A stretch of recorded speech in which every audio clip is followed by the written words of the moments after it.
The Beastwoman who won me in a duel and demands I warm her bed. The bitter wind of Xylos cut through my thermal suit like it was made of paper. For weeks into my survey mission, and I was still shocked by how quickly the planet's temperature plummeted at dusk.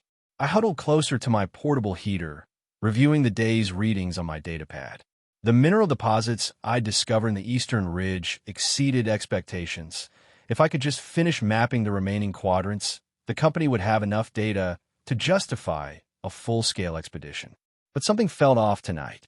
The usual distant howls and chittering of Xylos's nocturnal creatures had gone silent.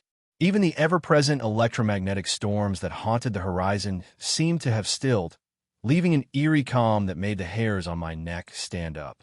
I reached for my pulse rifle, more out of habit than any real expectation of danger. The security briefing had mentioned indigenous species, but nothing that posed a significant threat to a well-equipped surveyor. Still, 4 weeks alone on an alien world had taught me that preparation meant survival. The first sign came as a faint vibration through the rocky ground, rhythmic, deliberate. Footsteps, many of them, and heavy. I activated my scanner, but whatever approached was moving too quickly for the device to establish a clear reading.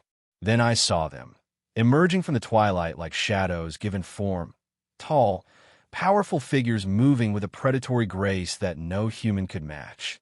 My breath caught in my throat. The briefing had mentioned indigenous species, yes, but not intelligent ones, and certainly not like these. They surrounded my camp with practiced efficiency, at least 20 warriors forming a circle that left no avenue of escape. I raised my hand slowly, pulse rifle dangling harmlessly from one finger to show I meant no threat. Their leader stepped forward, towering at least 7 feet tall. In the dim light of my camp, I could make out a powerful, muscular form covered in short amber fur with distinctive black stripes. The face was feline, but with an intelligence that spoke of something far beyond any Earth predator. Piercing green eyes assessed me with cold calculation. "I am Cale Forster," I called out, activating my universal translator. "Survey engineer from Terran Exploration Corps. I come in peace."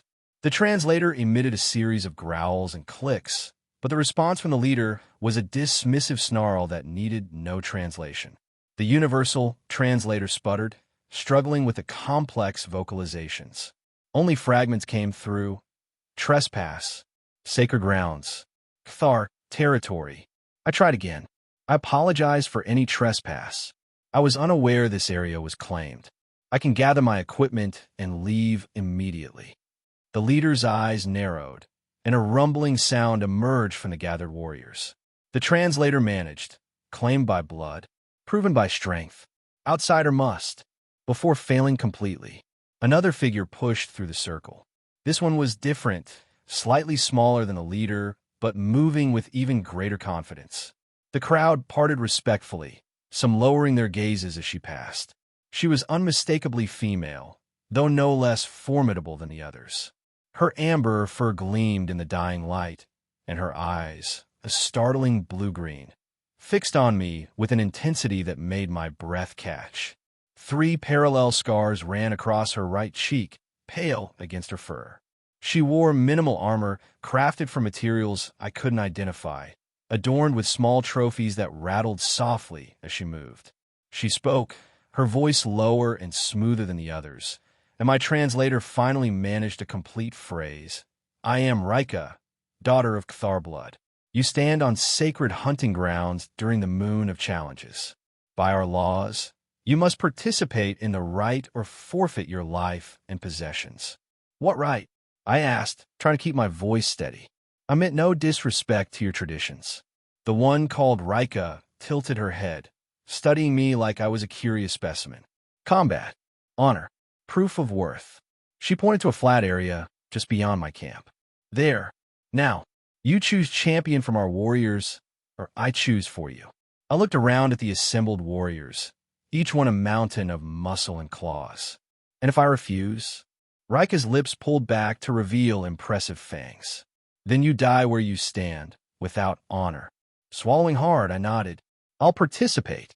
A sound rippled through the gathered Cthar, approval perhaps, or anticipation of entertainment to come.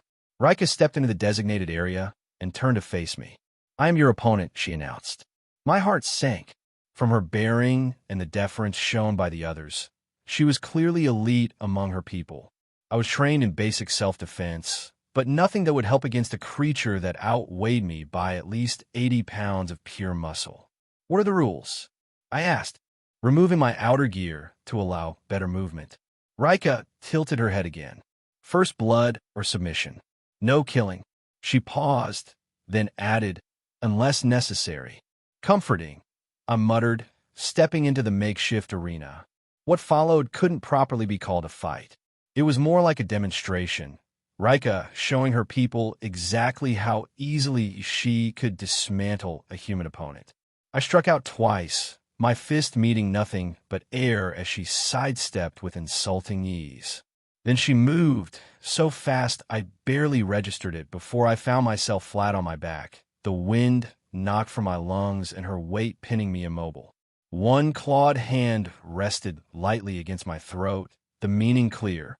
Even through my terror, I couldn't help but notice the strange smell of her, like cinnamon and ozone, alien yet not unpleasant. "Submit," she growled. "I submit," I gasped. She stood in one fluid motion, then reached down and hauled me to my feet like I weighed nothing. Turning to the assembled Kthar, she roared something that made them stamp their feet and howl in response. My translator caught fragments. "Claim the prize. By right of combat. Mine." Before I could process what was happening, two warriors had efficiently packed up my camp equipment, while Rika kept a firm grip on my arm. I was marched through the gathering darkness, surrounded by Kthar warriors who seemed to have no difficulty navigating the treacherous terrain in the growing dark. Within 30 minutes, we crested a rise, and I saw lights below, a settlement of considerable size nestled into a protected valley. Structures of hide, timber, and some kind of resin material formed a village that was both primitive and ingeniously adapted to the harsh environment. Large central fires burned, providing light and warmth against the rapidly dropping temperature. The temperature had fallen at least 20 degrees during our short journey, and I found myself shivering uncontrollably despite my thermal undersuit. The extremes of Xylos were one of the biggest challenges for human explorers. Daytime temperatures that could boil water, giving way to nights that froze carbon dioxide. Rika led me directly to one of the larger structures near the center of the settlement. Inside, the temperature was blessedly warmer, maintained by some kind of heating system I couldn't immediately identify. The space was surprisingly orderly, weapons and tools arranged with military precision, furs and woven materials creating distinct areas for different activities. Through a combination of gestures and broken translator phrases, I began to understand my situation. I was now Rika's property, her prize from the combat. The concept seemed barbaric, but I reminded myself that judging alien cultures by human standards was not only pointless, but potentially dangerous. My equipment was placed in one corner, apparently mine to use, but not to take outside without permission. Food, some kind of stewed meat and tubers, was provided, and despite my apprehension, hunger won out. The food was surprisingly good, heavily spiced, but not unpleasant. As the night deepened, the temperature outside continued to plummet. Inside, it remained tolerable, but Rika began arranging what was clearly a sleeping area, a large platform covered with furs and some kind of woven material. When she gestured for me to join her, I froze. "Sleep. Separate," I tried to explain, pointing to the floor beside her bed. Rika's eyes narrowed, and she shook her head firmly. Through the translator, I caught, "Night brings killing cold. You warm my bed or die. Choose." The implications hit me like a bucket of ice water. Was this some kind of alien sexual conquest? Was I now expected to be some kind of concubine to this warrior woman? My mind raced with horrified possibilities. Rika seemed to sense my distress. She made an exasperated sound and pointed to the temperature display on my own equipment. The external reading showed -40 and dropping. "You? Small. No fur. Die without shared warmth," the translator managed. Understanding dawned. This wasn't sexual. It was practical survival. The Kthar, with their fur and larger mass, could withstand temperatures that would kill an unprotected human within hours. Sharing body heat wasn't an indignity. It was the difference between life and death on this world. Still, as I hesitantly laid down beside her on the sleeping platform, I couldn't help feeling vulnerable. Rika arranged the furs over us both, then shifted to press her back against mine. The heat radiating from her body was immediate and intense.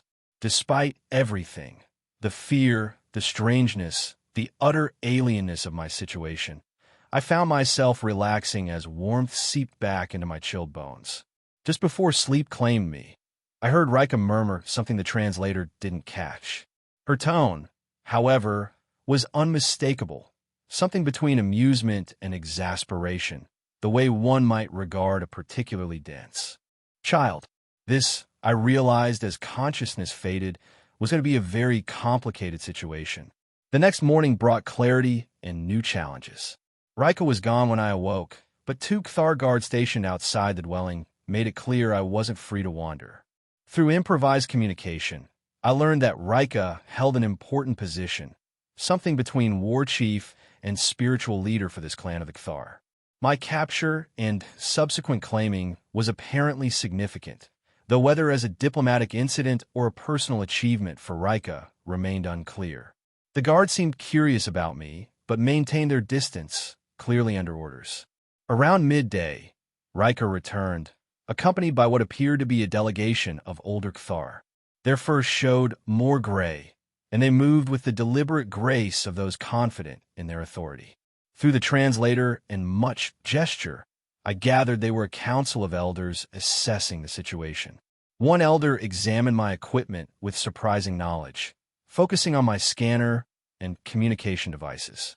Another seemed more interested in me physically, studying my hands and bare forearms with analytical interest.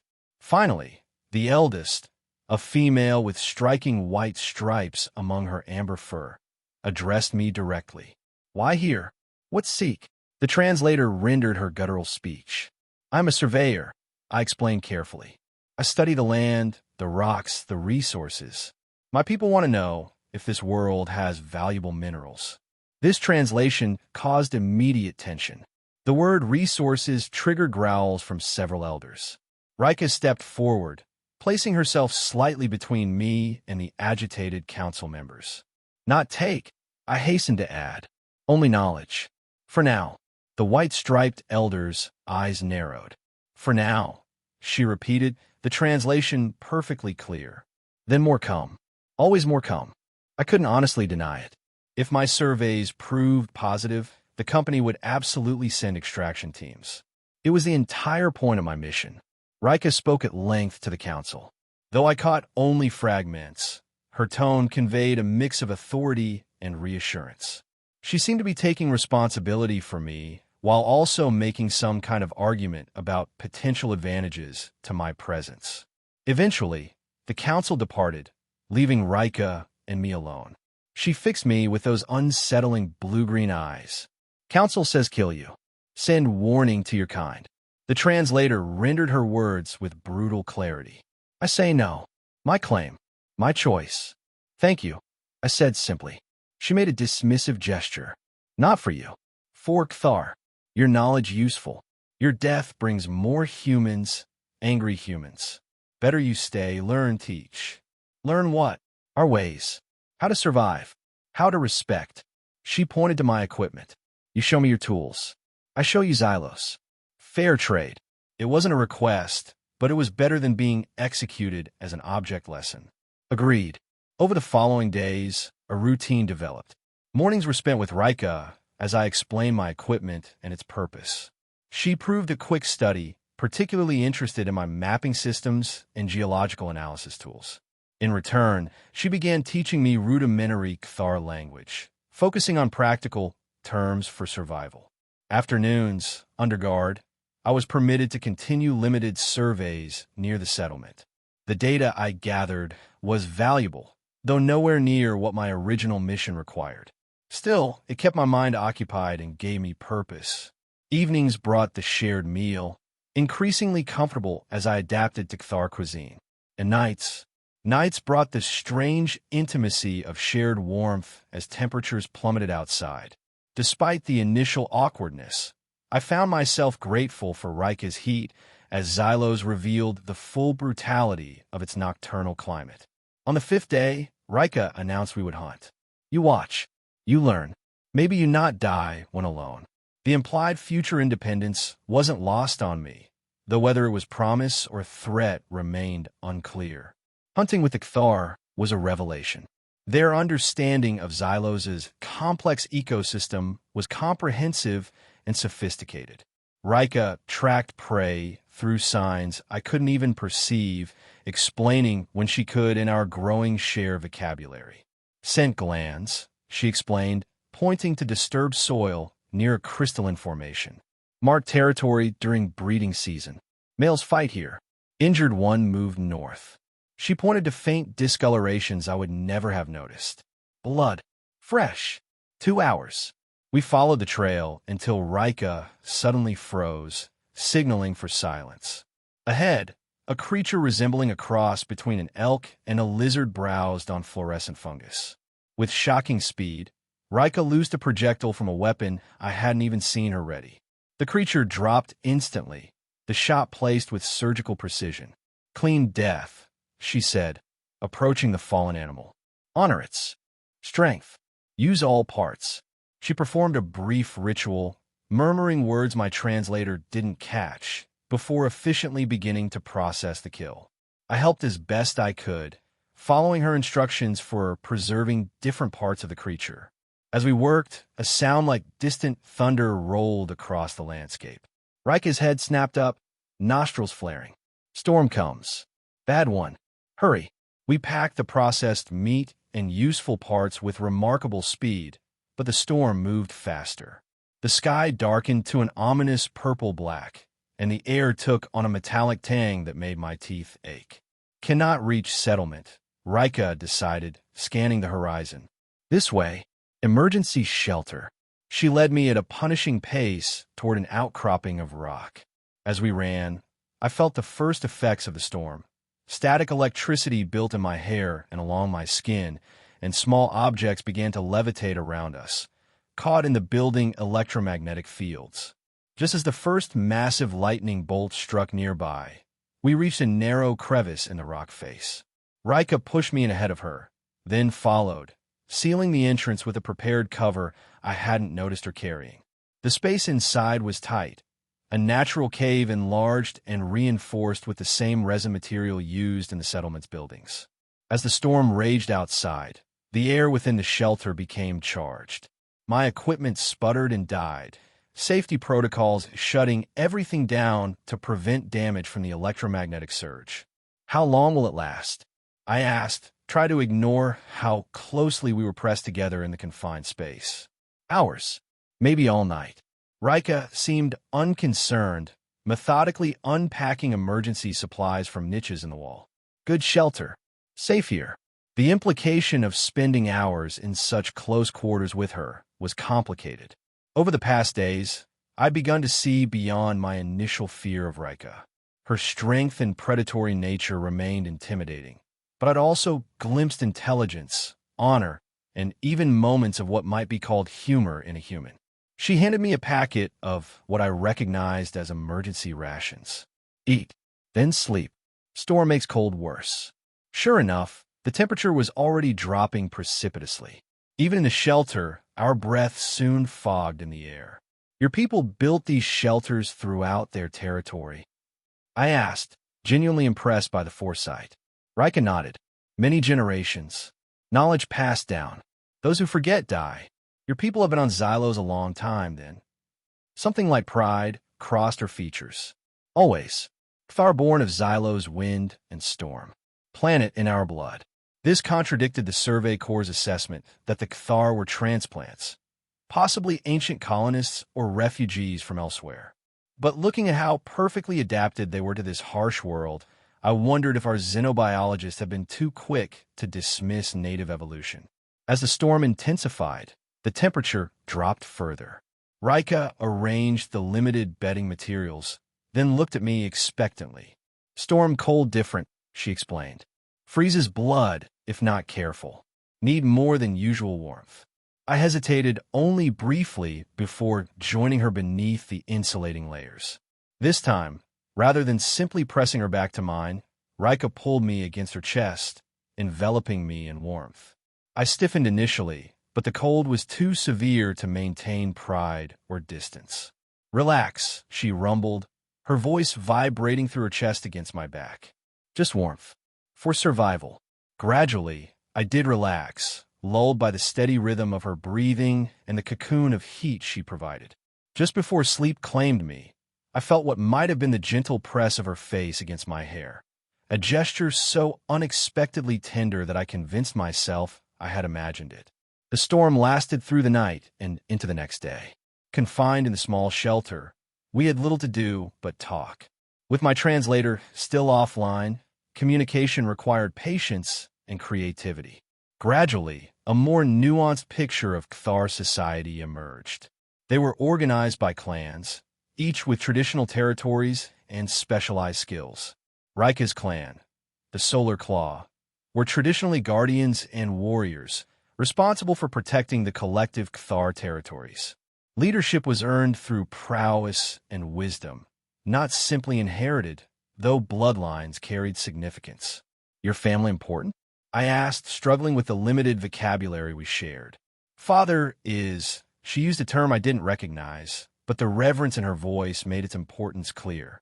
Like, speaks to ancestors, keeps old knowledge. A spiritual leader? A priest. She considered this. More. Holds past, present, future for clan. I am. Chosen successor. This revelation shifted my understanding of her. Not simply a warrior, but an heir to significant spiritual and cultural responsibility. It explained both her authority with the council and perhaps why she had claimed me rather than allowing my execution. Though why you took me?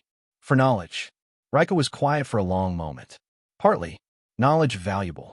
But also, she seemed to struggle for words, even in her own language. Sign. Vision showed outsider with star tools. Said important for Cthar future. I processed this with surprise. You saw me coming? In a vision. Not you specific. Outsider. When you appeared at sacred time, in sacred place. She shrugged. Clear sign. It was disconcerting to realize I might have been claimed due to some kind of religious prophecy. Yet before I could pursue this further, Rika's head tilted, listening. Storm passes. We return. The journey back to the settlement was treacherous. The storm had transformed the landscape, shifting landmarks and creating new hazards. Twice we had to detour around areas where the electromagnetic discharge had fused sand into glass or shattered rock formations. What should have been a few hours' journey stretched into a full day of careful navigation. As dusk approached, bringing its deadly cold, I began to worry we wouldn't reach the settlement in time. Rika seemed unconcerned, maintaining a steady pace and occasionally scenting the air to confirm our direction.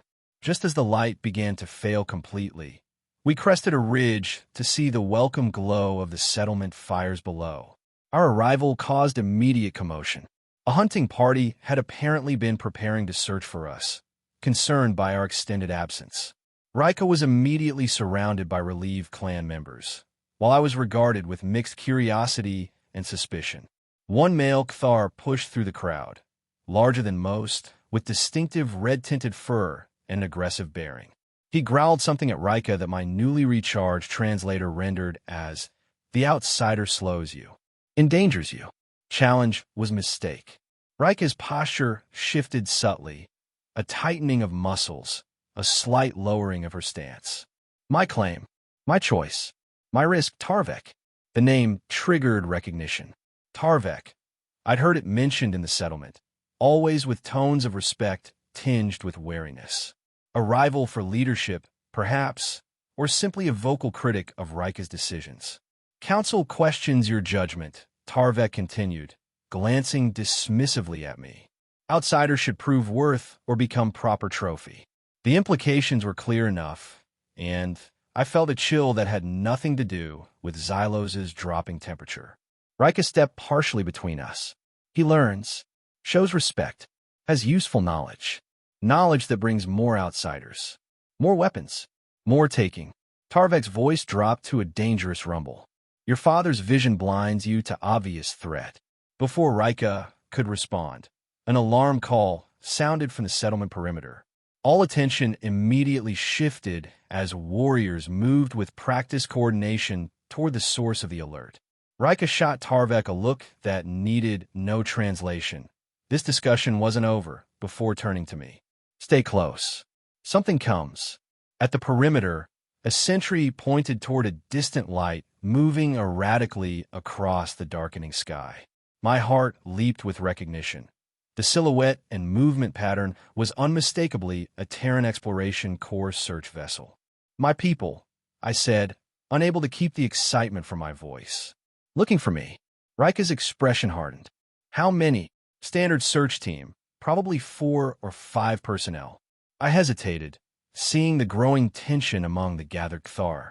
They're not a threat. Just looking for a missing surveyor. With weapons, Tarvek interjected, having followed us to the perimeter. With machines that take, that dig, that destroy. I couldn't deny that TC search vessels carried standard defensive armaments and sample collection equipment. In the wrong light, or to a civilization that valued territorial integrity as highly as the Kthar, such tools could easily be interpreted as weapons of conquest. Rika turned to me, her expression unreadable. Your people come. You go. The question caught me off guard. For all the strangeness and initial fear of my capture, I realized I had begun to find a place here. Learning, exchanging knowledge, perhaps building something valuable between two very different peoples. If I stay, I said carefully, I could help explain, prevent misunderstanding. Rika studied me for a long moment, then nodded once decisively. You stay by choice, not by claim. Better. She turned to the gathered warriors and began issuing orders. Most dispersed to defensive positions, but a small group remained with us. To my surprise, Rika handed me back my communicator. Call them. Tell come in peace, small numbers. We watch from shadows first. See intentions. I activated the emergency beacon and standard communication protocols. Within minutes, the search vessel adjusted course, heading directly for our position. Rika led us to a concealed observation point where we could watch the landing without being immediately detected. The vessel set down in a clearing about half a kilometer from the settlement, close enough to investigate the unusual heat and electromagnetic signatures of the Kthar dwellings, but not so close as to appear threatening. For figures emerged, clad in standard TEC environmental suits. Through my communicator, I could hear their chatter. Signal is definitely Forster's, but it's stationary. Could be abandoned equipment. Life signs in the area are off the charts. Something big is living nearby. Keep weapons ready, but not aimed. First contact protocols if we encounter indigenous intelligence. I recognize the voice of the team leader, Maria Chun, a veteran explorer with more diplomatic sense than most TC personnel. If anyone could handle this situation well, it would be her. Rika watched intently as the team began a standard search pattern. They look for you but prepared for fight, she observed. Standard precaution, I explained. They don't know what happened to me. They're careful, not aggressive. She considered this, then made a decision. I go with you. Meet them. Judge intentions myself. Before I could respond, Tarvek snarled from nearby. Foolish. They see you. They know settlement location. Better to take them now from shadows. And confirm we are savages who attack without cause. Rika challenged. No. We show strength through restraint. Through wisdom. She fixed Tarvek with a hard stare. Unless you formally challenge my leadership now. The tension between them was palpable. For a moment, I thought Tarvek would indeed issue whatever ritual challenge would contest Rika's authority. Instead, he stepped back, though his posture remained defiant. Your father's vision. Your responsibility if it brings destruction. Rika accepted this with a curt nod, then turned to me. We go. Together. As we approached the search team, I broadcast on the Open TC channel. This is Survey Engineer Cale Forster. Hold your position and stand down weapons. I am approaching with a representative of the indigenous population. I heard gasps and exclamations of relief, followed by Maria's authoritative voice. Acknowledged, Forster. We're standing down. Approaching your signal. When we came into visual range, I saw the team react with understandable shock at the sight of Rika. Environmental suits or not, there was no disguising their tension as they registered her imposing form. Forster, are you all right? Maria called, her helmet visor reflecting Xylos's strange twilight. I'm fine, I assured them, stopping at a reasonable distance. This is Rika of the Cathar people. She's been hosting me since my encounter with their patrol. Rika straightened to her full impressive height, studying the team with calculated intensity. Through the translator, she stated simply, Cale Forster stays by choice now. Not prisoner. We talk about your intentions on Cathar land. Maria, to her credit, recovered quickly. She removed her helmet in a gesture of trust that made me wince. Xylos's atmosphere was breathable, but contained trace elements that could cause respiratory irritation after prolonged exposure. Dr. Maria Chun, Terran Exploration Corps. We're grateful for your care of our colleague and open to peaceful discussion. The negotiations that followed were tense but productive. Maria had the authority to establish preliminary diplomatic protocols, and Rika, as heir to her clan's spiritual leadership, had standing to represent at least her own people in initial talks. The search team was permitted to visit the settlement under specific conditions. Limited numbers, no weapons, all scanning equipment declared and monitored. In return, the TC acknowledged the Cathara's sovereignty over their traditional territories and agreed to formal consultation before any future survey work. Throughout the discussions, I found myself in the unexpected role of cultural interpreter, explaining Cathar concepts of territory and honor to the TEC team, while helping Rika understand the bureaucratic complexities of human exploration protocols. By the time night fell, bringing Xylos's killing cold, we had established a fragile foundation for future relations. The search team retired to their vessel, its environmental systems better equipped for human physiology than any accommodation the Cathar could provide. As Rika and I walked back to her dwelling, she was unusually quiet. Finally, as we prepared for the now familiar ritual of shared sleeping space, she spoke. Tomorrow they offer to take you back. Will you go? I had been contemplating this inevitable question since the moment the search vessel appeared. My official mission was complete, or at least comprehensively altered by the discovery of the Cathar. Protocol dictated I return with the team to file reports and participate in the formal first contact documentation process. And yet, there's still so much I don't understand about your people, I said carefully, and things I could teach about mine. If I stay longer, I could help build something better than the usual TC approach. Rika regarded me with those unsettling blue-green eyes. You would stay as what? Still my claim prize. No, I said firmly. That arrangement was necessary when I was ignorant of your ways and the dangers here. Now I would stay as, I searched for the right term, an envoy, a bridge between peoples. Something softened in her expression, subtle, but I had learned to read the minute shifts in Cathar facial cues. Good, better balanced this way. That night, as we lay together sharing warmth against Xylos's brutal cold, the dynamic had shifted. No longer captor and captive, nor even reluctant allies of necessity. Something new was forming. A partnership based on mutual respect and shared purpose. Morning brought new challenges. While Maria and her team prepared for their return journey, carrying preliminary reports and cultural data, Tarvek had been busy. He had gathered a faction of warriors and elders concerned about increased human presence on Xylos. The outsiders will bring more, he argued before an impromptu council gathering. First surveyors, then diplomats, then settlers and soldiers. Always the same pattern. Some of the older Cathar rumbled agreement, and I couldn't entirely blame them. Human history provided ample evidence for such concerns. Rika stood firm. We can learn from past mistakes, theirs and ours. Better to guide their presence than fight blindly against it. Or better to show strength now, Tarvek countered. Destroy their ship. Send message that Kthar lands are not for taking. The suggestion sent a chill through me. The search vessel's destruction would trigger an automatic military response from the TC. What Tarvek imagined as a show of strength would instead bring overwhelming force. I stepped forward, breaking protocol by addressing the council directly. Your concern is wise, but such action would bring war, not respect. My people would see it as proof that diplomacy is impossible. Tarvek bared impressive fangs. The human speaks when not asked. Shows disrespect for counsel.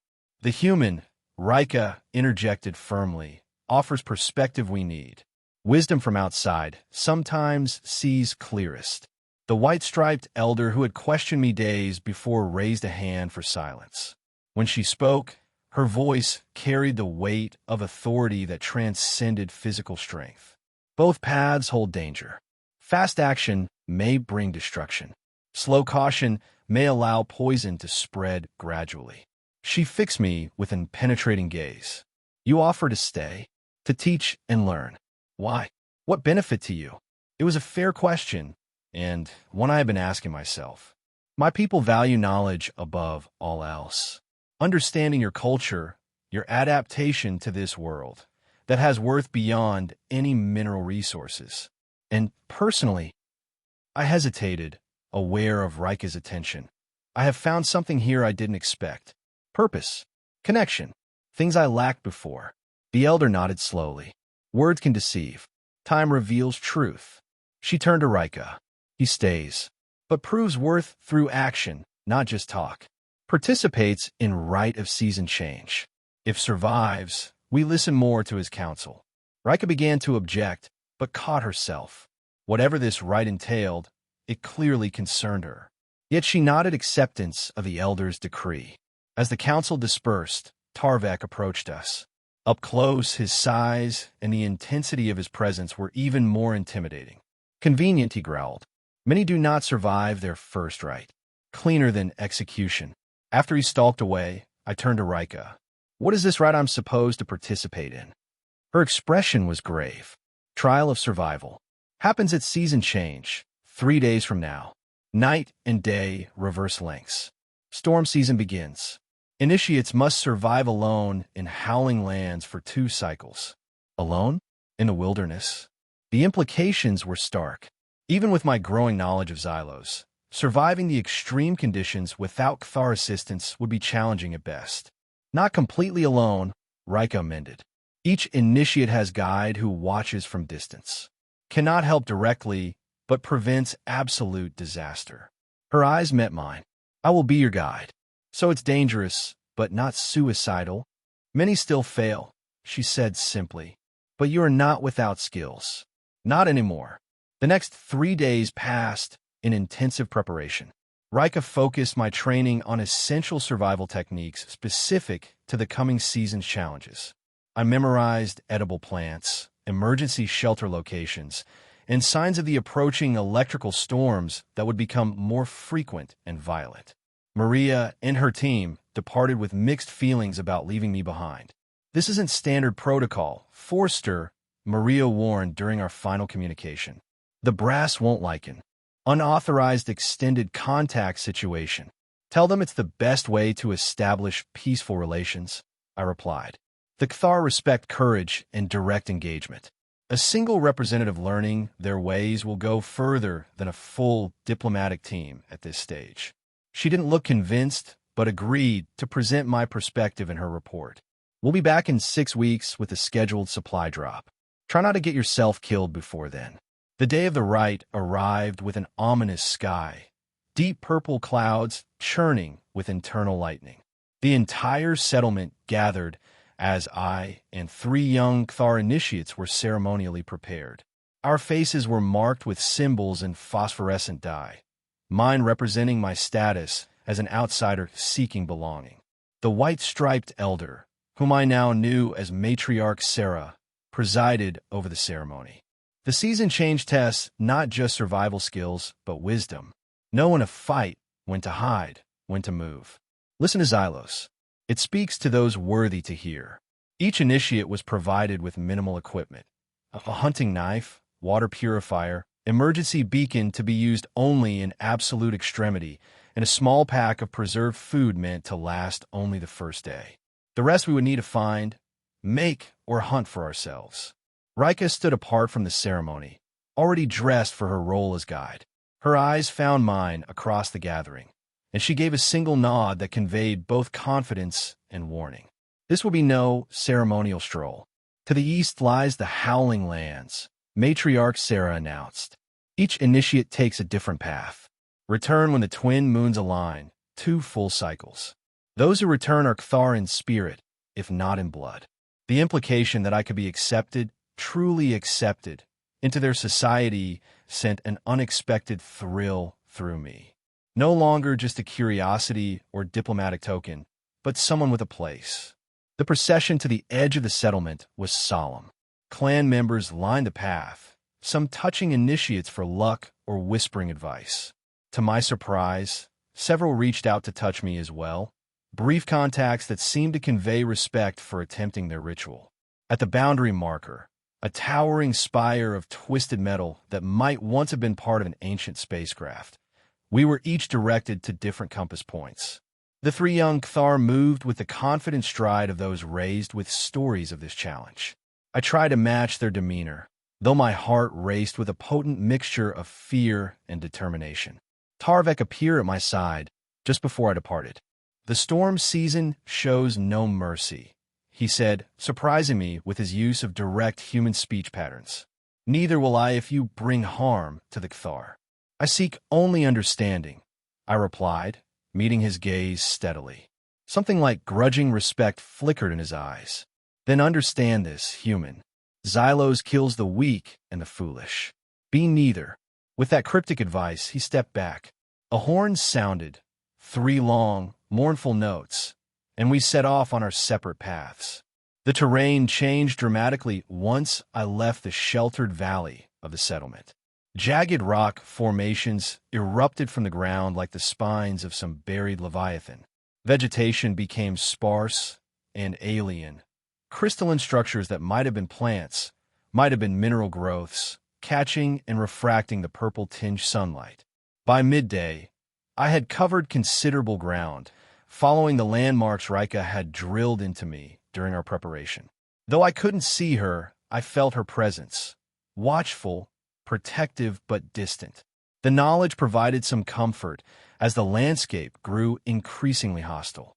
The first challenge came as the light began to shift, taking on the copper hue that preceded Xylos's brief but spectacular sunset.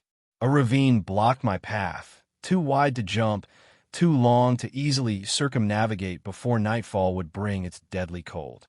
I searched for the signs Rika had taught me, marks that would indicate a Cthar crossing point. Nothing. This was the first test, then find my own solution with the knowledge I had gained. I studied the crystalline growths nearby. Many were brittle, but the largest types, the ones with amber-tinted cores, had proven surprisingly sturdy during my training. If I could fell one across the ravine, using my knife and a lever improvised from a smaller crystal shaft, I worked methodically to undermine the base of a suitable tree. The effort left me sweating despite the cooling air, but as the light deepened toward dusk, the crystal structure finally groaned and toppled, creating a precarious but viable bridge. Crossing required nerve and balance. The smooth surface offered little purchase, and the drop below would certainly be fatal. I inched across on my hands and knees, pack awkwardly balanced, trying not to look down as the crystal vibrated with each movement. Halfway across, a distant howl echoed through the increasing gloom, a sound unlike any I'd heard in my weeks on Xylos. It was answered by another, closer, then another in a different direction. The hairs on my neck stood up. Whatever made those sounds hunted in packs, and the coming darkness was their time. I abandoned caution for speed, scrambling across the remaining length as the crystal bridge cracked ominously beneath me. Flinging myself on a solid ground, just as a significant chunk broke away, I rolled to safety, breathing hard with a flush of survival. No time to rest. Night approached, and with it temperatures that would kill me within hours without shelter. I needed to find one of the emergency caves Rika had described. Natural formations enhanced by generations of Cthar into refuges against Xylos's deadly night. The distinctive rock formation she had described, like a beast drinking from pool, appeared just as full darkness began to fall. True to her teaching, beneath its shadow lay a narrow crevice, easily missed if you didn't know to look for it. Inside, I found the promised sanctuary, a small but adequate cave with walls lined with the reflective resin the Cthar used for insulation. A depression in the center held ancient ash, and recessed niches contained emergency supplies, fire starter, additional insulation, even a few preserved rations for the truly desperate. I would not use the food. That would be admitting defeat on the first night, but the fire was essential. As I gathered combustible crystal shards and the sparse woody vegetation that grew in the area, I couldn't shake the feeling of being watched. Not just by Rika, whose distant vigilance I had expected, but by something else. The howls came again as I finally kindled a small fire. Closer now, more purposeful. Hunting sounds.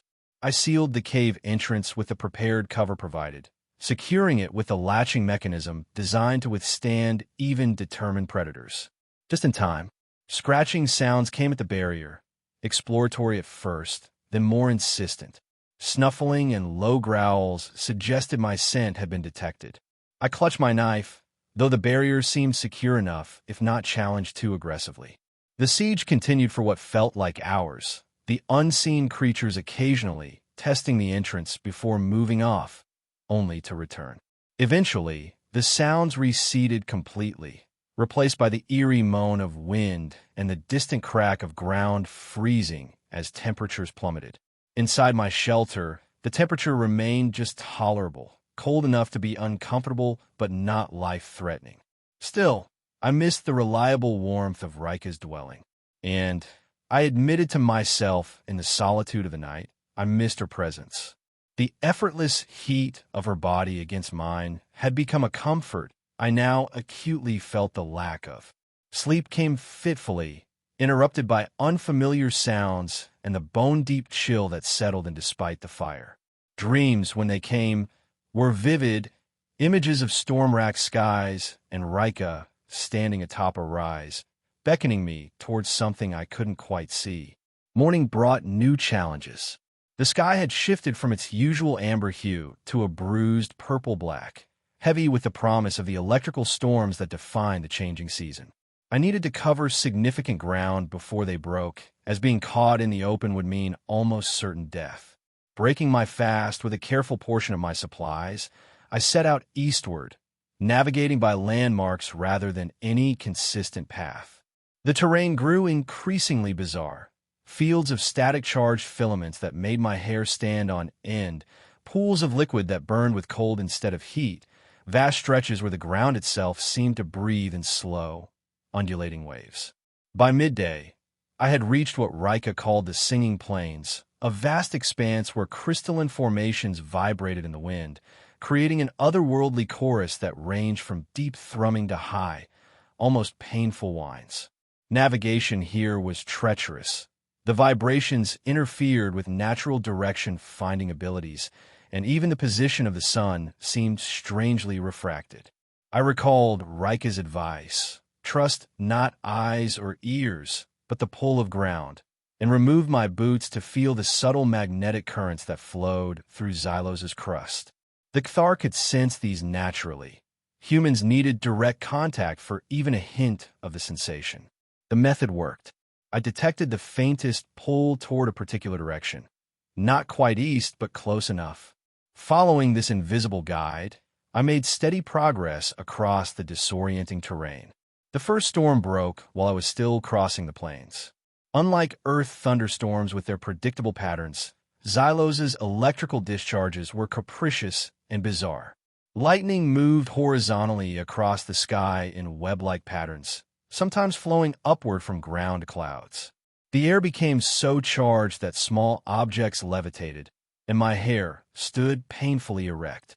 Despite being plastered with rain, I sprinted for the nearest shelter, a cluster of overhanging rocks that offered minimal protection. As I huddled there, soaked and shivering, a massive bolt struck less than 50 meters away, instantly vitrifying the sand into a twisted sculpture of glass. The storm passed as suddenly as it had arrived, leaving an altered landscape in its wake. New glass formations glittered dangerously, and the crystalline structures sang with renewed vigor, charged by the electrical discharge. I pressed on, now racing against the rapidly failing light. The days were growing shorter as the season changed, another challenge of the rite's timing. Night would now fall by what would normally be mid-afternoon, leaving less time to travel and find shelter. My goal was a landmark Rika had described as the Broken Hand, a rock formation with 5 spire-like projections, one partially collapsed. It marked the entry to the true Howling Lands and contained another of the Cthar emergency shelters. I spotted it just as the light began to fail dramatically, throwing my world into a twilight gloom that made navigation treacherous. Exhaustion dragged at my limbs after a day of constant vigilance and physical exertion, but I forced myself forward. Stopping now, in the open, would be fatal. The shelter proved more difficult to locate than the previous nights. The entrance was concealed beneath a natural rockfall, requiring careful removal of stones that seemed deliberately placed to test either strength or patience. Finally gaining entry, I secured the opening against the now familiar sounds of nocturnal predators beginning their hunt. This cave was smaller than the last, with no space for a proper fire. Instead, a geothermal vent provided minimal warmth, enough to prevent freezing, but not enough for comfort. As I settled in for another cold night, I found a small surprise tucked into a wall niche, a bundle wrapped in weatherproof hide. Inside was a packet of Cthar medicinal herbs I recognized from Rika's dwelling, useful for treating minor wounds and reducing fever, along with a preserved food ration of higher quality than the standard emergency supplies. There was no note, no mark to indicate who had left it. It could have been standard provisions for any initiate, but something about the specific selection, items Rika had specifically shown me during our training, suggested her hand. The thought brought both comfort and concern. Was this help within the rules of the rite? Or had she risked something to provide me additional support? Either way, the gesture warmed me more than the thermal vent could. The night passed much as the first, though the cold bit deeper this far into the Howling Lands. My dreams were stranger too.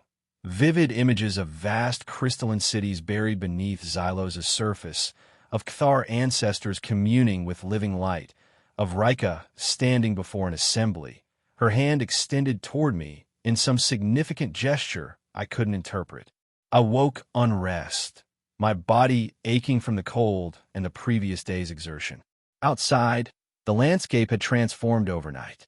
A layer of frost coated everything. Not the familiar ice of Earth, but a strange, metallic-looking deposit that reflected light in disorienting patterns. According to Rika's teaching, this was starfrost, a phenomenon unique to Xylos' changing seasons when atmospheric conditions cause certain minerals to precipitate directly from the air. Beautiful but dangerous, as it made footing treacherous and contained traces of toxic elements that could cause hallucinations if ingested with food or water. My goal for the day was to reach the center of the Howling Lands, a place the Cthar called the Ancestor Bowl. It was a natural amphitheater created by an ancient meteor impact, where the magnetic and electrical properties of Xylos were said to be especially potent. Initiates were expected to spend at least one night there, communing with the planet and, by Cthar belief, with the spirits of their ancestors. The journey proved even more challenging than the previous days. The terrain grew increasingly vertical, requiring careful climbing over frost-slick surfaces. Twice I nearly fell when handholds crumbled beneath my weight, saving myself only by desperate lunges for more secure purchase. The wildlife grew stranger too. Creatures that seemed part animal, part crystal moved in herds across the distance, light reflecting from growth patterns on their backs in mesmerizing displays. Smaller life forms scuttled between rocks, some leaving trails of phosphorescence behind them. Most disturbing were the shadow stalkers Rika had warned me about, predators that seemed to exist partly out of phase with normal matter, appearing as shimmering distortions in the air until they solidified to attack. I glimpsed several moving parallel to my path, never directly approaching, but always watching, assessing. By mid-afternoon, with the light already beginning to fail, I crested a rise and finally beheld the Ancestor Bowl. It was breathtaking. A perfect circular depression nearly a kilometer across, its walls ribbed with exposed mineral veins that glowed with faint bioluminescence. At the center stood a circle of crystalline monoliths, each twice the height of a Cthar warrior. The descent into the bowl was harrowing. The inner walls were steep, and the starfrost made each step treacherous. Halfway down, my foot slipped, and I began a dangerous slide toward a sharp outcropping below. Desperate, I jammed my knife into the surface, creating a painful but effective break that arrested my fall just short of disaster. Regaining my footing, I noticed a figure watching from the opposite rim of the bowl, too distant to identify clearly, but unmistakably Cthar in silhouette. Rika, maintaining her vigil, or perhaps another guide, watching over one of the other initiates. The figure made no move to approach or assist, disappearing from view as I completed my descent. The central ring of monoliths hummed with energy I could feel through the soles of my boots. As I approached, the sound intensified, becoming an almost musical vibration that resonated in my chest cavity. Each stone bore ancient Cthar markings, pictographs and symbols that Rika had begun teaching me, but that I still understood only partially. One depicted figures around a central light source. Another showed what appeared to be a journey across stars. A third contained patterns I recognized as Xylos' unique orbital configuration with its 3 moons. The stories of the Cthari's origins, perhaps, or their understanding of their place in the cosmos. No shelter existed within the Ancestor Bowl. Staying here meant spending the night exposed to the elements. It was a deliberate part of the challenge, to survive in communion with Xylos at its most raw and powerful. I set about preparing as best I could.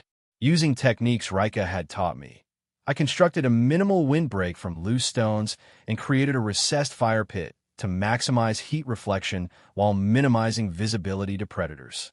The crystal monoliths themselves provided some protection from the most violent winds that began to rise as darkness fell. That night was the most difficult yet. Temperatures dropped to levels that had me constantly moving to maintain circulation despite the fire's inadequate warmth. Strange lights danced across the bowl's rim, electrical discharges interacting with the mineral-rich environment. Most unsettling were the sounds.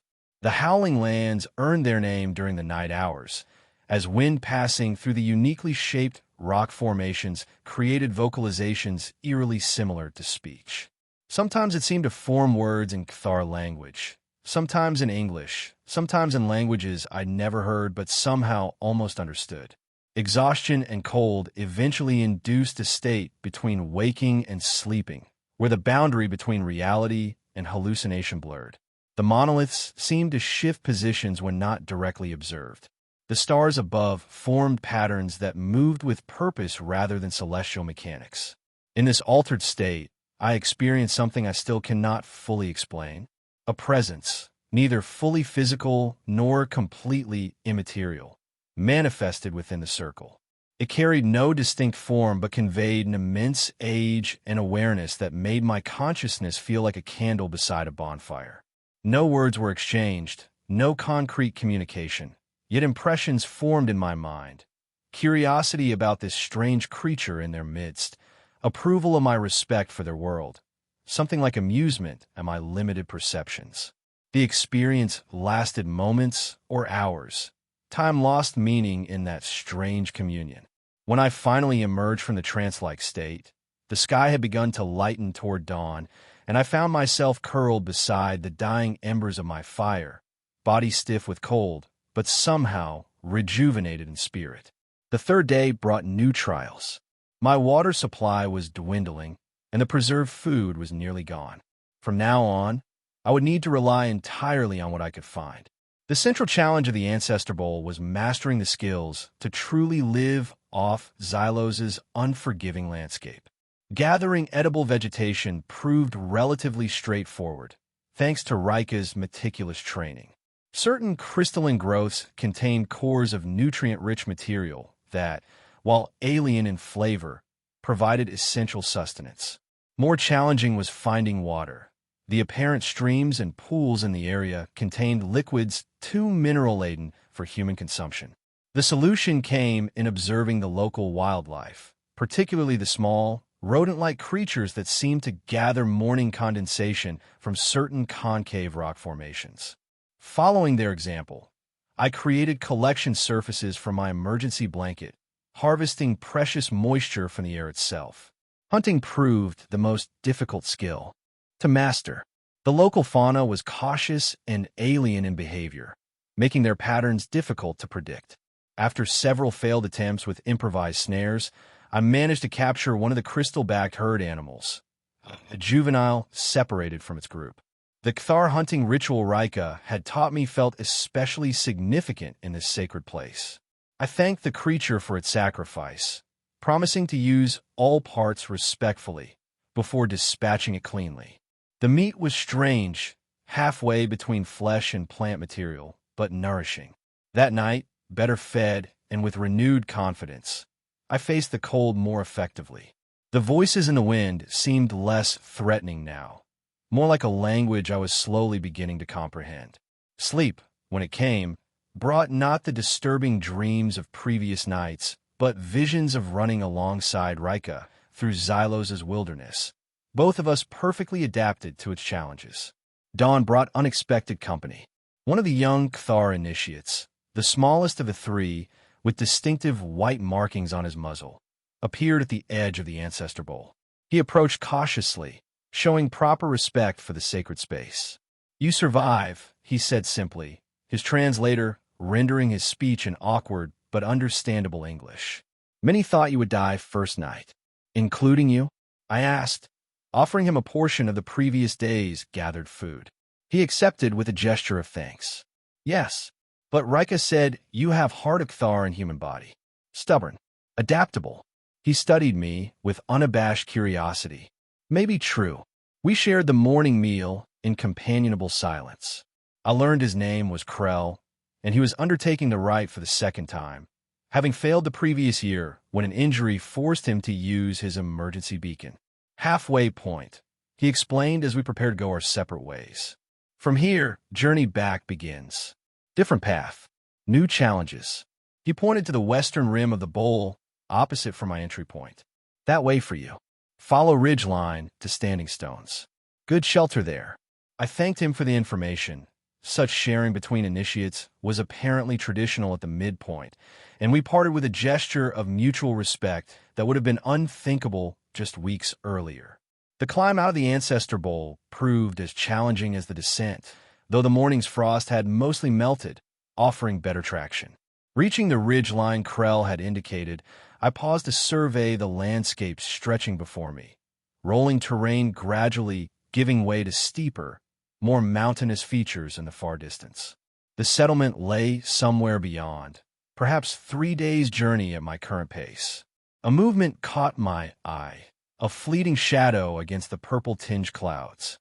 Looking up, I gasped at what could only be described as a living storm. A creature composed of what appeared to be concentrated electrical energy and vapor soared overhead, its wingspan easily 20 meters across. Its body crackled with internal lightning, and as it banked in the updraft from the bowl, smaller arcs of electricity trailed behind like ethereal feathers. This must be the legendary Storm Dancer Rika had described as one of Xylos's greatest wonders, rarely seen and considered a powerful omen by the Cthar. To witness one during the rite was said to carry special significance, though interpretations varied between clans. The majestic being circled the Ancestor Bowl 3 times before continuing westward, the same direction I needed to travel. Whether coincidence or something more meaningful, I chose to take it as a positive sign. The terrain beyond the bowl changed dramatically. The crystalline structures that had dominated the landscape gave way to more organic growth. Plants that resembled enormous fungi with bioluminescent caps, living mats of intertwined filaments that recoiled at my approach, towering stalks that swayed despite the absence of wind. Navigation remained challenging, but in different ways. Rather than the disorienting effects of the singing plains, this region presented physical barriers that required constant adjustment of course. Boggy areas of suspicious liquid necessitated long detours. Stands of whip-like vegetation with caustic sap had to be carefully avoided. By mid-afternoon, with Xylos's weakening sun already descending toward the horizon, I encountered my first major obstacle on the return journey. A wide river of what appeared to be liquid metal blocked my path, flowing slowly but with occasional violent surges that sent gleaming waves crashing against the banks. This had to be the mirror flow Rika had mentioned during our preparation, a seasonal river of mineral-laden liquid that appeared only during the changing times. It was dangerous to touch directly, but vital to the Xylos ecosystem, depositing essential elements across the landscape during its brief existence. Crossing presented a significant challenge. The liquid was too dense and toxic to swim, too wide to jump, and no convenient crystal trees offered themselves as bridge material. According to Rika, initiates were expected to solve such problems using intelligence rather than brute strength, demonstrating wisdom as well as physical capability. I studied the flow carefully, noting patterns in the surges and areas where the river narrowed. About half a kilometer downstream, a series of rocky projections created a potential crossing point, though the gaps still looked dauntingly wide. As I considered options, movement on the opposite bank caught my attention. A herd of the crystal-back creatures had come to drink from specialized pools where the river's toxic flow was naturally filtered through volcanic rock. They approached cautiously, seemingly aware of the danger, but drawn by necessity. Their method of crossing provided inspiration. The lead animals would wait for specific patterns in the flow, then leap across at the narrowest point, timing their jumps precisely between the dangerous surges. Not all succeeded. I witnessed one smaller creature miscalculate and contact the liquid briefly, resulting in immediate distress and what appeared to be severe chemical burns on its leg. I made my way to the narrowest crossing point and studied the flow meticulously, trying to discern the pattern the animals had instinctively recognized. Eventually, I detected it. A subtle rhythm of 3 smaller surges followed by a longer calm period of approximately 7 seconds. The jump would push the limits of human capability, even for someone in peak condition. After days of physical exertion and limited nutrition, it represented a significant risk. Yet turning back meant a detour of unknown length, potentially forcing me to spend extra nights in the wilderness when my supplies and strength were already waning. I removed my pack, securing it tightly to my body to maintain balance during the leap. After several false starts, stepping back from the edge when the timing felt wrong, I finally committed. The moment the third surge passed, I sprinted forward and launched myself across the flowing metal. For a heart-stopping moment, I felt the inadequacy of my jump, a trajectory that would land me short of safety. In desperation, I thrust my arms forward, grasping at the far bank. My fingers found purchase on a protruding root, and I hung precariously, legs dangling dangerously close to the toxic flow below. With a strength born of pure survival instinct, I hauled myself upward, scrambling away from the edge as another surge sent silver-black liquid splashing upward where my feet had been moments before. I lay on the ground, heart pounding, lungs burning, allowing myself only brief seconds of relief before forcing myself to continue. The light was failing rapidly, and I still needed to locate the standing stones Shelter Krell had mentioned. The landscape grew more challenging as darkness approached. The ground rose steadily, becoming increasingly rocky and unstable. Vegetation thinned, replaced by twisted mineral formations that cast strange, animate shadows in the fading light. The temperature began its now familiar plunge, and with it came the distant howls of predators beginning their nightly hunt. I pushed myself harder, ignoring protesting muscles and the growing pain in my ribs where I had struck a rock during my desperate river crossing. Thoughts returned to her with surprising intensity. Our relationship had transformed from captor and captive to teacher and student to something I couldn't yet define, but that felt increasingly significant. Entity. Worst of season. Not expected so soon. Will this count against my trial? I asked, helping her reinforce the barrier. She gave me a look that managed to convey both amusement and exasperation. Surviving unexpected megastorm more impressive than dying with perfect technique. The shelter was barely large enough for both of us, clearly designed as an observation post for a single guide rather than an emergency refuge for two. As the temperature plummeted with unnatural speed, we were forced into close proximity around the small heating element Rika activated. "You do well," she said after a long silence filled only by the storm's fury outside. "Better than expected. Council watches through my reports." "Even Tarvek?" I asked, unable to keep a note of satisfaction from my voice. A sound emerged from Rika that I now recognized as Kthar laughter, a rumbling purr interspersed with soft clicks. "Especially Tarvek. Watches closest. Hopes for failure, but prepares for success." She studied me with those intense blue-green eyes. Complicated position for him if human completes right. "And for you?" I ventured, surprised by my own boldness. "What position does it put you in if I succeed?" The question hung between us, charged with meanings neither of us had fully articulated. The storm raged outside, but in that moment, something equally powerful seemed to crackle in the air between us. "Proves my judgment," she said finally, her voice softer than I had ever heard it. "Proves my vision. That outsider in Kthar can." She paused, searching for the right word. Connect. Understand. Share strength. Without conscious thought, I reached out to touch her arm, the first time I had initiated contact between us outside the necessity of shared warmth. Her fur was softer than it appeared, the muscle beneath solid as stone. "Thank you," I said simply, "for seeing possibility instead of threat, for teaching instead of fearing."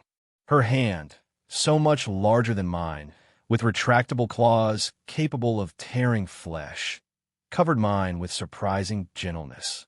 "You taught also. Showed different way to see Xylos. Different way to see Kthar." A pause, then softer still. "Different way to see Rika." The moment stretched between us, charged with unspoken meaning.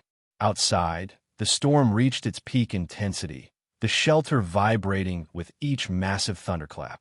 The combination of danger, proximity, and the intense journey of the past days broke down barriers that might otherwise have remained. "I see you," I said simply, using the Kthar phrase she had taught me.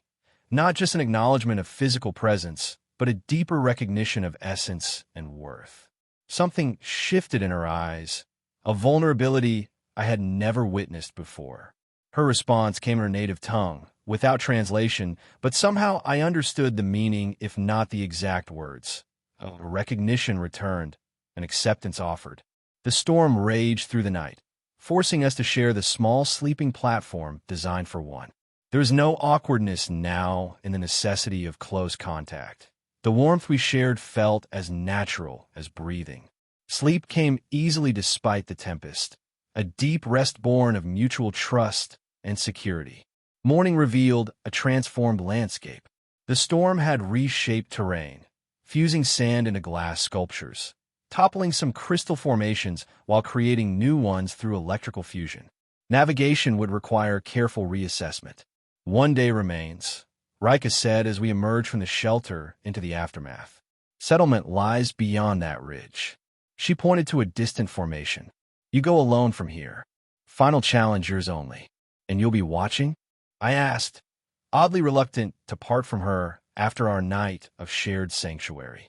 "Always watching," she confirmed, something new in her voice. "But now as witness, not just guide. You have proven skill. Now prove purpose." With that cryptic statement, she clasped my forearm in the Kthar gesture of respect between equals. Not captor and captive, not teacher and student, but warrior to warrior. Then she was gone, moving with that uncanny speed and silence into the wilderness. The final day's journey presented challenges that seemed deliberately designed to test everything I had learned. A newly formed glass field with edges sharp enough to slice through boot leather required careful traversal. A collapsed land bridge necessitated a precarious climb down one cliff face and up another. Every skill, every lesson found practical application. By late afternoon, I crested the final ridge and beheld the settlement below, the lights of communal fires glowing against the approaching dusk. I felt a surge of emotion I hadn't expected, not just relief at completing the trial, but a genuine sense of homecoming. The descent was straightforward, almost disappointingly easy after the challenges that had preceded it. As I approached the settlement boundary, I saw them waiting, the council of elders, the other initiates. All three had survived, I noted with relief, and in a place of honor, Rika. Her eyes found mine immediately, and though her expression remained appropriately solemn for the ceremony, I detected the subtle signs I had learned to read, the slight lift of her ears, the almost imperceptible shift in posture that conveyed pride, respect. The following weeks saw dramatic changes both in my status within the clan and in the broader situation. Maria and her team returned as promised with the supply drop, bringing news that the TC had formally recognized Cthar sovereignty over their traditional territories, the first step in what promised to be complex but productive diplomatic relations. I found myself in the unexpected role of cultural liaison, helping translate not just words but concepts and values between the two species. Tarvek, though still wary, began to engage more constructively when it became clear that human interest in Xylos could be channeled into mutually beneficial arrangements rather than exploitation. Most significant was the discovery that certain crystalline formations unique to the Howling Lands had properties valuable to both cultures, to humans for advanced computing applications, to the Cthar for traditional medicine and spiritual practices. Harvesting methods became the focus of detailed negotiations, with sustainable approaches emphasized by both sides. Throughout these developments, my relationship with Rika deepened and evolved. We maintained separate public roles. She as heir to her clan's spiritual leadership, I as representative of human interests. But our private connection grew into something that transcended both our species' conventional categories. Some nights we spoke for hours, exchanging knowledge and perspectives. Some nights we hunted together under Xylos' violent moons, moving with increasing synchronicity as I adopted Cthar techniques and she incorporated human tactical approaches. Some nights we simply shared silence and warmth, communicating through presence rather than words. 3 months after completing the rite, I stood with Rika at the edge of the settlement, watching a TC shuttle depart with the latest diplomatic delegation. The purple-tinged clouds of Xylos' perpetual storms rolled across the horizon, beautiful and deadly, much like the planet itself. Maria offers permanent liaison position, I said, breaking our comfortable silence. Official recognition of role I'm already filling. Rika's ear flicked, the subtle tell I'd learned to recognize as consideration of complex information. Good for humans. Good for Cthar. Good for me, I asked, turning to face her directly. Her blue-green eyes studied me with the intensity that had once terrified but now comforted me, the gaze of someone who saw completely and accepted fully. Heart knows answer already, she said simply. First day, you were prize. Claimed by combat. Her hand found mine, claws carefully sheathed. Now Rika claimed by something stronger than combat. Choice. Respect. A pause. Then with deliberate use of the human term, love. The word hung between us. Powerful and unprecedented. No Cthar text or tradition recorded such a connection between their kind and any outsider. No human protocol anticipated such a bond forming during first contact situations. The council will have opinions, I noted, thinking of the complex political implications. Council always has opinions, Rika said dismissively. Xylos has survived worse storms than council debates. I laughed, still marveling at how her once alien expressions and mannerisms had become so familiar, so essential to my understanding of the world. So we create a new path, one neither human nor Kthar has walked before. Already walking it, she pointed out pragmatically. Since night you first warmed my bed, by necessity then, by choice now. I gazed out at the harsh, beautiful landscape that had transformed from alien threat to home, from survival to belonging. Rika nodded, satisfaction in her posture. Good journey, better destination. As the twin moons of Xylos rose above the crystalline horizon, casting their strange light across the settlement below, I reflected on the extraordinary chain of events that had brought me here. A survey mission transformed into first contact, a combat duel leading to cultural immersion, captivity evolving into freedom of a kind I had never known on Earth. And Rika, the Beastwoman who had won me in combat and demanded I warm her bed, now my partner in creating something unprecedented between our worlds and species. What comes next? I asked, though the question was more philosophical than practical. Rika's answer came with the pragmatic wisdom that defined her people. Next season brings new storms, new challenges. We face together. She looked down at me, those penetrating eyes gleaming in the gathering dark. But first, night comes. Temperature drops. Her mouth curved in what I now recognized as a smile. Bed needs warming. Together we walked back toward the dwelling we now shared, two representatives of vastly different worlds who had found connection in the most unlikely of circumstances, a bond forged in the brutal beauty of Xylos, strengthened through survival and choice, and promising a future neither of our kinds had imagined possible. The settlement lights glowed ahead, a beacon of warmth against the gathering dark and cold. But I no longer feared Xylos' deadly nights. Not with Rika beside me, her presence more essential than any shelter, her companionship more vital than any technology. What had begun with a duel had transformed into something profound, a bridge between species, a personal connection that defied categorization, and a shared path forward on a world that demanded respect but rewarded adaptation. As we entered our dwelling, closing the door against Xylos' killing cold, I knew with absolute certainty that I had found my place in the universe. Not where I had expected to find it, but exactly where I was meant to be.